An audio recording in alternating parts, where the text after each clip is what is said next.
Damai sejahtera Allah yang melampaui segala akal akan memelihara hati dan pikiranmu dalam Kristus Yesus Tuhan kita. Mari kita berdoa. Kami percaya bahwa acara dan kehadiran kami di sini tidak secara kebetulan. Ada maksud surgawi bagi setiap kami. Supaya kami boleh bertemu dengan Engkau Yesus seperti orang-orang Majus. Supaya kami boleh melayani Engkau dalam hidup kami. Kami percaya roh yang hebat yang menembus batas itu akan mengajar dan menerjemahkan kebenaran firman Tuhan bagi setiap kami. Mari Tuhan, urapilah kami, berbicaralah, kami sedia mendengarkannya. Dalam nama Tuhan Yesus Kristus kami berdoa. Amin. Shalom Bapak Ibu. Yahobu. Baiklah, tema yang sudah diberikan oleh panitia kepada kita merupakan tema gereja-gereja yang barangkali 2-3 kali kita sudah mendengar di gereja kita masing-masing. Dari Injil Matius pasal 2 ayat 12b, dan saya mengajak kita membacanya lengkap satu perikop ini dari ayat pertama sampai ayat yang 12. Orang-orang Majus dari timur, sesudah Yesus dilahirkan di Bethlehem di tanah Yudea pada zaman Raja Herodes, datanglah orang-orang Majus dari timur ke Yerusalem dan bertanya-tanya, di manakah dia, raja orang Yahudi yang baru dilahirkan itu?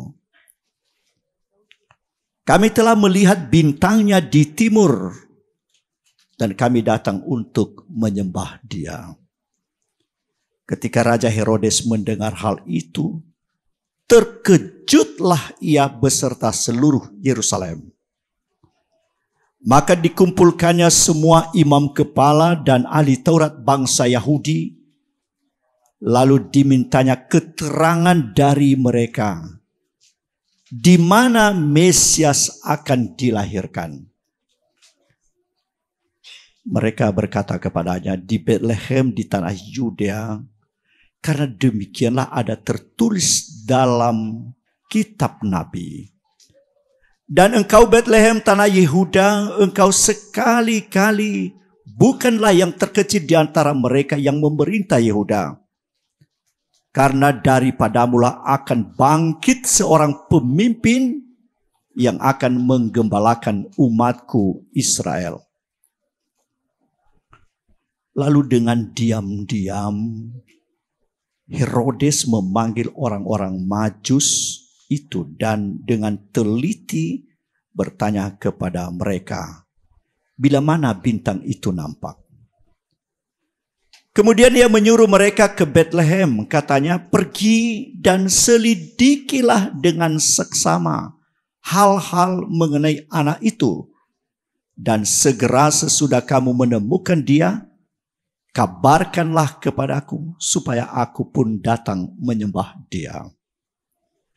Setelah mendengar kata-kata raja itu, berangkatlah mereka dan lihatlah bintang yang mereka lihat di timur itu mendahului mereka hingga tiba dan berhenti di atas tempat di mana anak itu berada.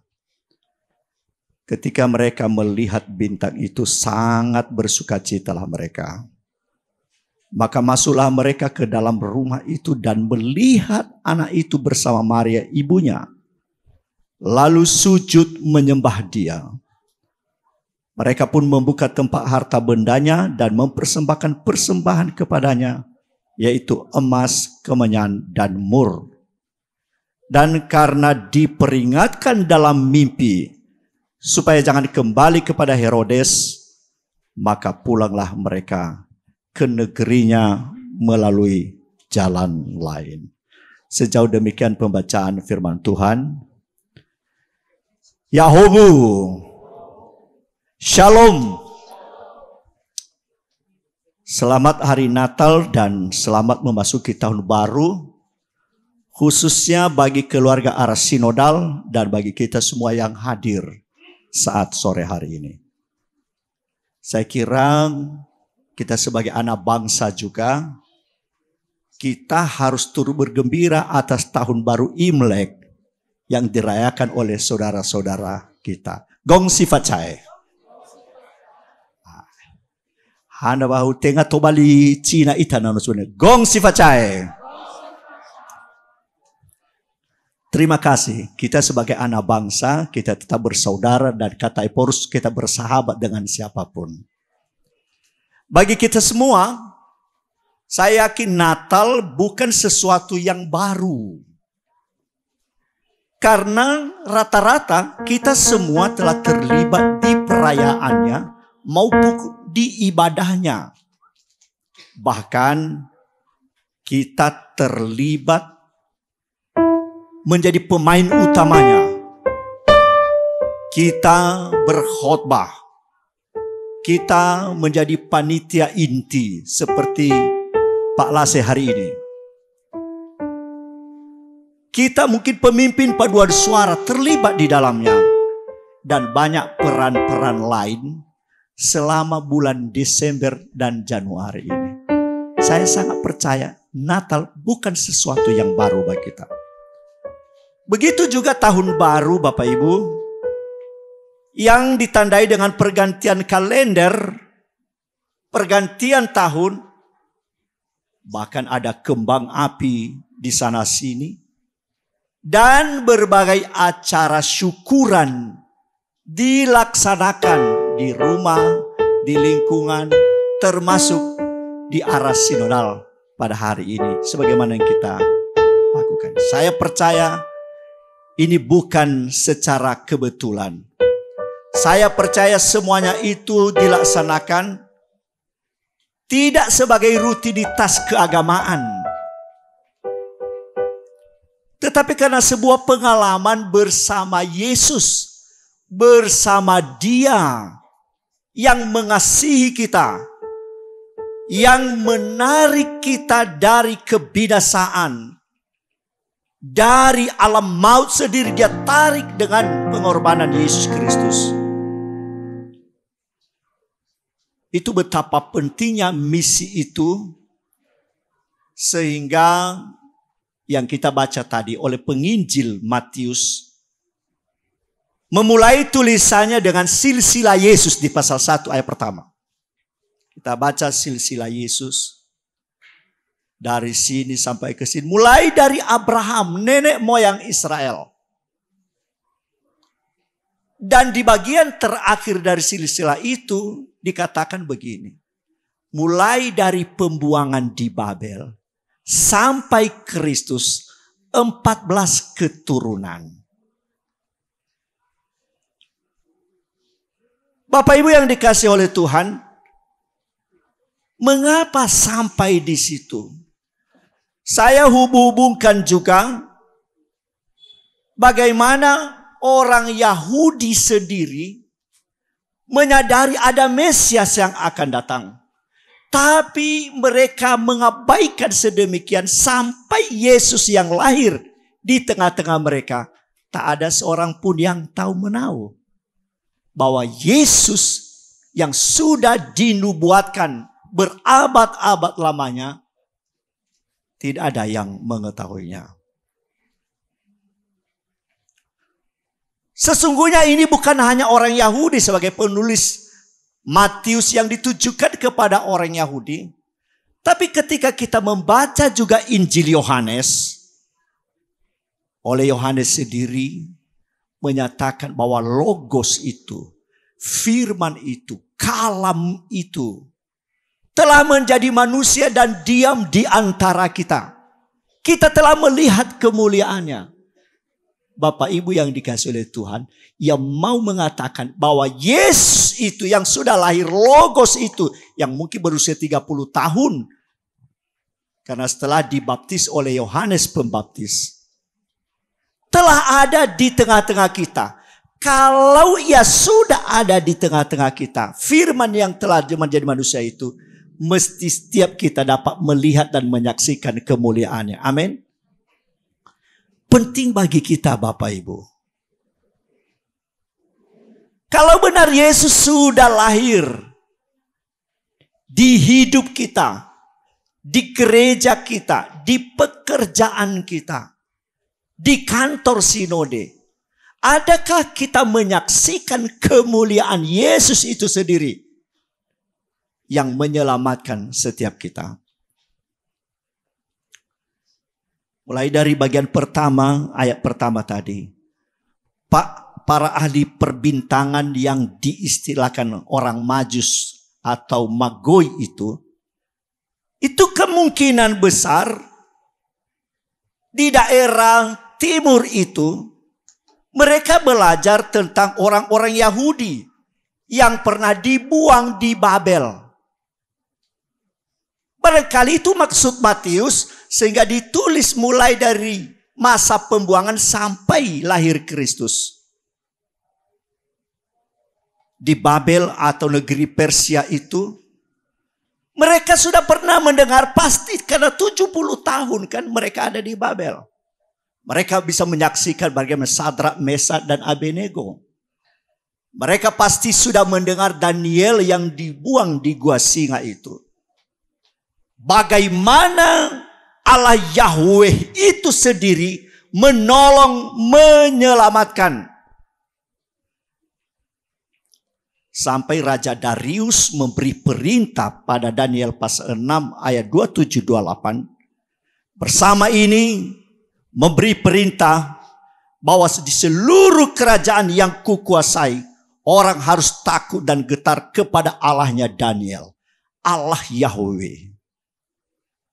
Sebab dialah Allah yang hidup, yang kekal untuk selama-lamanya, dan kekuasaannya tidak akan berakhir. Wah, kalau di masa Daniel ketika mereka dibuang di Babilonia saja, Raja Darius, Raja Persia memberi pengumuman itu kepada semua yang ada di kekuasaannya. Di sana sudah diakui siapa Allah Yahweh. Dan tidak sia-sia beberapa ribu tahun, beberapa ratus tahun berikutnya, terdengarlah orang-orang Majus ini yang dari timur juga. Mereka melihat bintang itu. Bintang yang luar biasa cemerlang. Menurut para ahli ini, mereka mengakui bahwa bintang itu adalah bintang seorang pemimpin. Ya, kalau dia seorang pemimpin yang hebat, yang lahirnya mereka tahu itu di Yudea orang Yahudi. Maka setelah mereka menyelidiki, tentu karena mereka ahli-ahli, mereka mengambil sebuah keputusan yang hebat. Mereka berangkat dari timur menuju Yerusalem. Ibu Bapak yang dikasih oleh Tuhan, ini penuh tantangan. Kalau kita lihat di peta saja, antara Yerusalem ke Babel atau ke Iran atau ke Irak saat ini cukup jauh. Dikatakan mungkin sekitar 800 lebih kilometer. Tentu jarak ini bukan jarak yang dekat. Ada tantangan tentunya. Bagaimana ini? Apalagi di sana, wah, padang pasir. Pasti berulang-ulang mereka berpikir mengambil sebuah keputusan yang penuh resiko. Bagaimana bekal dalam perjalanan? Apalagi saat itu tidak ada kendaraan seperti saat ini. Kendaraan mereka hanya unta. Bagaimana mereka berjalan? Tapi bintang itu yang menarik mereka, yang mereka lihat itu benar-benar menarik hati mereka. Tantangan apapun tidak dapat menghalangi langkah mereka bertemu dengan si punya bintang itu. Saya kira Bapak Ibu, kalau benar bintang itu yang menarik hati kita, apapun tantangan-tantangan dalam pelayanan ini, kita abaikan semua. Amin. Kita didorong sedemikian, bukan dari belakang didorong, tapi dari Dia sendiri menarik kita. Saya sering katakan, bagaimana memotivasi seseorang dalam pelayanan, dalam ibadah. Ada katanya begini, dua-duanya konsep ini salah. Pertama, ketika kita mengendarai kuda, maka supaya kudanya bisa terpacu ke depan, kita pukul dari belakang. Itu namanya didorong dari belakang. Tapi ada hal lain. Cara bagaimana kuda itu bisa cepat maju ke depan. Lalu dibuat kayu. Dan di depan kayu itu, di depan mulut si kuda, diberikan makanan di situ untuk lalu dia cepat-cepat mau mengambil makanan, tapi terus tidak bisa diambil. Saya kira hal ini juga cocok dengan nyanyian yang pernah saya dengar. Anak sekolah minggu. Didorong-dorong, tidak terdorong.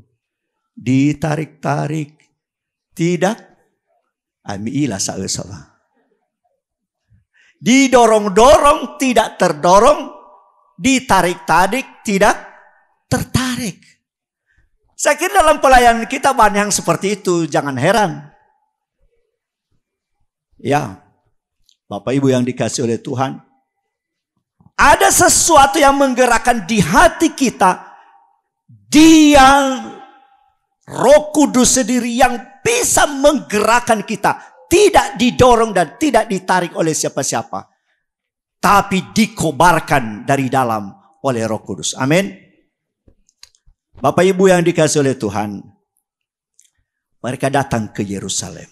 Oh, itu pasti alamat yang tepat. Karena apa? Mereka tahu bahwa Yerusalem itu adalah tempat raja-raja. Pasti mereka tanya di sana. Pasti di sini dia. Sampai mereka di sana. Lalu pertanyaan mereka, di manakah dia raja orang Yahudi yang baru dilahirkan? Kata di mana mau menunjukkan bahwa bukan saat itu dia lahir. Bukan pertanyaan siapakah dia lagi. Mereka yakin dia seorang pemimpin yang besar. Tidak ditanya kapan, karena itu sudah terlihat bintangnya. Di manakah dia raja orang Yahudi yang baru dilahirkan?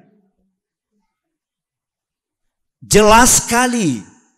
Dia itu yang dimaksud, dia raja orang Yahudi. Saya kira ketika ini nanti dibuktikan dalam kematian Yesus, ditulis di atas salib Tuhan Indri, dia raja orang Yahudi. Benar, dia raja orang Yahudi. Mereka tidak pernah mengenalnya, tapi dia itu mereka tahu bahwa dia adalah raja orang Yahudi.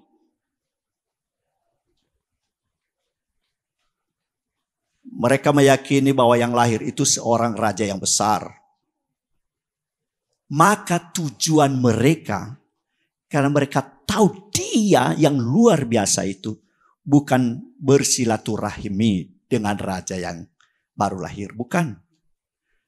Tapi jelas apa tujuannya. Kami datang menyembah. Intinya kami datang menyembah. Mungkin ini menjadi pertanyaan juga. Kalau kita datang ke gereja itu, datang apa? Untuk apa? Bapak Maele baru sibohou. Kami datang untuk apa? Bapak Maigi Hewisa Ba'asehi Kor dan paduan suara.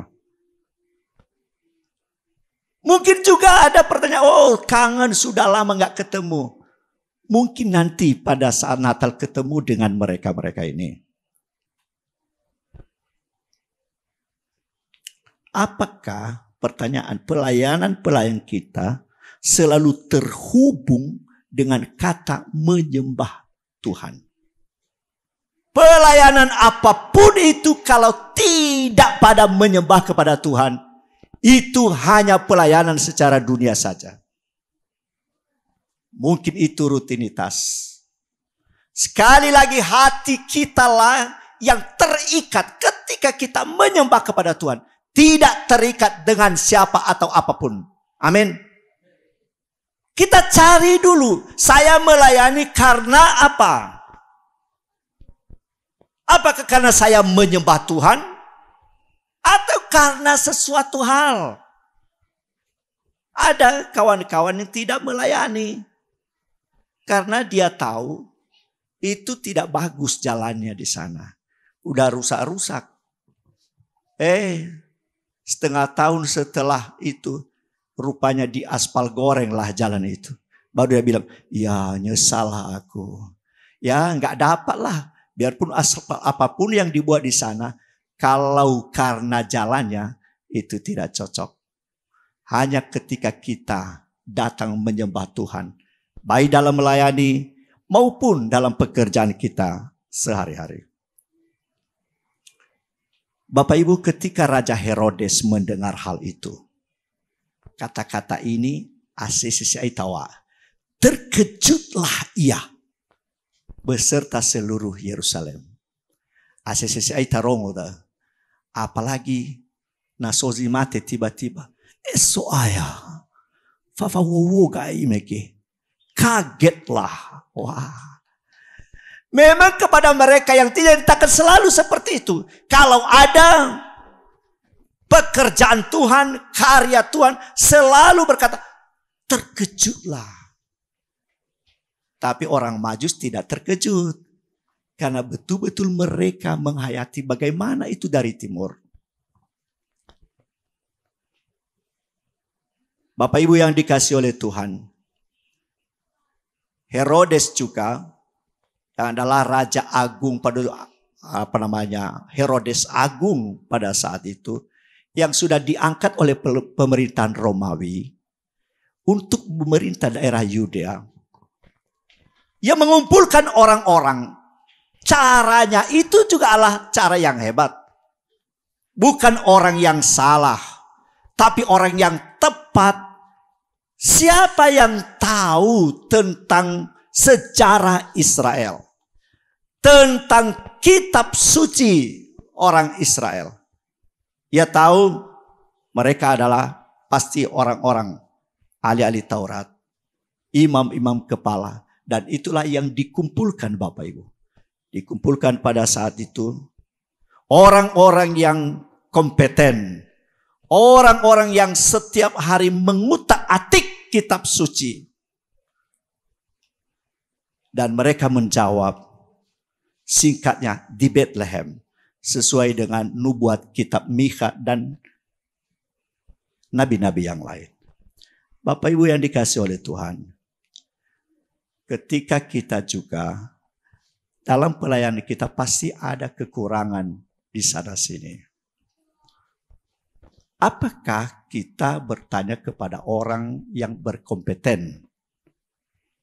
Apakah kita mencari tahu pada sumber yang benar? Sumber yang benar itu ialah kitab suci sendiri, firman Tuhan. Antara Yerusalem ke Bethlehem tidak begitu jauh. Kurang lebih 10 kilometer saja. Di sana juga di kitab Lukas pasal 2 yang sering kita baca berkata, Yusuf dari Nazaret pergi ke Bethlehem, pergi ke tanah Yudea yang bernama Bethlehem karena ia berasal dari keluarga dan keturunan Daud. Lebih jelas sekali dikatakan siapakah Yesus. Dia dari keluarga dan keturunan Daud.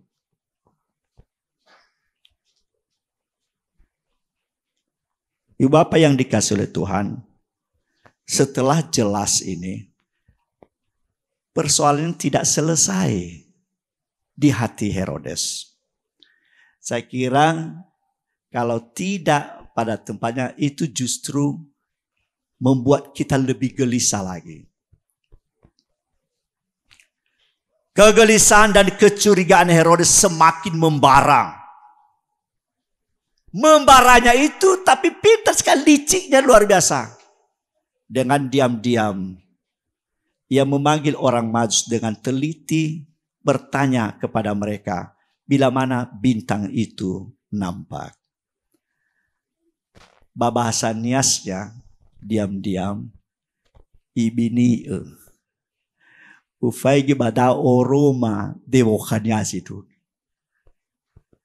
No ihau ge babasa no alese, tapi tede afe no serigala bah. Kurang lebih seperti ini. Diam-diam. No ihau-hau bagasai.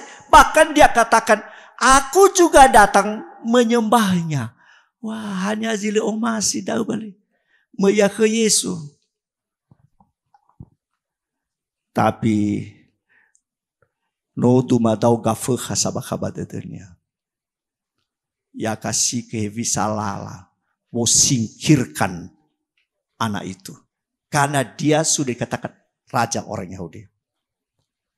Ada banyak juga seperti itu. Apakah itu di pemerintahan, di Fabanuasa, di organisasi, di antara para pelayan juga. Banyak yang seperti itu.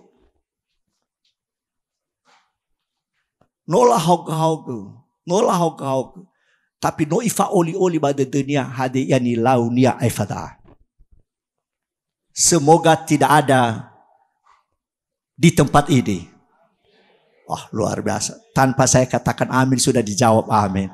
Itu tanda-tandanya mau bertobat 2023 ini. Amin ya. Ya.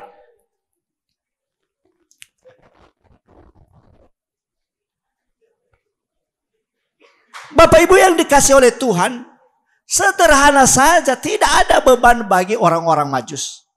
Setelah mendengar itu, apalagi disuruh lagi oleh Herodes, pergi dan selidikilah hal-hal apapun dengan anak itu. Nanti kau kembali di sini dan beritahukan aku supaya aku menyembahnya. Ida eno baga-baga. Lema-lema i oro mama ifu basozi le beres. Beres. Mungkin atulu ia moroi kera eres sebuanobe. Alese. Baga banarika. Tapi lihat Bapak Ibu. Kata diam-diam ini tadilah awalnya rusak semuanya. Supaya aku datang menyembahnya. Terlihat nanti pada perikop berikutnya, dia merasa sudah diperdaya oleh orang-orang Majus. Maka muncullah, meledaklah kemarahannya. Saya tidak tahu, tidak ada dosa Tuhan Yesus sama dia. Enggak ada. Le pernah so gemedoda Yesus kenya manoi fiza gefe koperasi deh. Lebar-lebar alukai iladai. Tapi rusak Bapak Ibu. Ini penyakit fobia ya. Terlalu curiga dengan sesuatu. Jahat ini. Ini rencana pembunuhan. Dan akibatnya. Setelah dia tahu kurang lebih 2 tahun. Sebelumnya sudah kelihatan bintang ini. Itulah sebabnya dia beri nanti perintah untuk membunuh semua anak-anak di Bethlehem yang usia 2 tahun ke bawah. Tidak ada kasih sayang. Bapak Ibu yang dikasih oleh Tuhan. Mungkin kita juga perlu mengintrospeksi kita. Apakah kita tidak menjadi Herodes bagi kawan-kawan kita sendiri? Saya percaya dengan perubahan-perubahan yang terjadi, ini akan mengarahkan kita tidak lagi di jalan Herodes, tapi di jalan lain. Latere lala, hebat kita menghayati kata lala ini. Sehingga banyak orang tua memberikan nama anaknya Lala. solala dede, solala arong, solala sisehi. Tapi te futa mana ya balala tahu beretega tahu ni maksud bata lalasi so Yesus Keriso. Amin ya. Coba Bapak Ibu. Ini penting untuk kita memahami. Saya kira hal ini juga dianjurkan oleh subtema ya Pak ya. Ketika kita pada jalan yang benar, maka kita harus lebih taat kepada Allah daripada kepada manusia. Siapapun itu. Siapapun itu.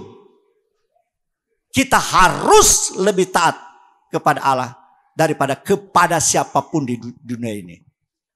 Bukan berarti kita mengada-ngada juga. Mari Bapak Ibu. Hari ini hari yang baik. Kita bisa menghayati tahun baru ini sebagai merayakan ciptaan baru dan hidup baru bagi kita. Pasti kita berjalan pun di jalan yang baru. Itu di liturgi kita, ibadah kita tadi banyak sekali yang diarahkan. Tidak di jalan kecongkakan, tidak di jalan keiri hatian dan marah-marah. Tapi kita di jalan Tuhan yang sudah mengubahkan, sekali lagi yang dapat mengubahkan itu hanya Roh Tuhan sendiri yang sanggup mengubahkan hati kita, karakter kita, hidup kita ini menyerupai dengan Kristus. Baru orang-orang lain dapat membaca siapakah Kristus itu dalam hidup kita.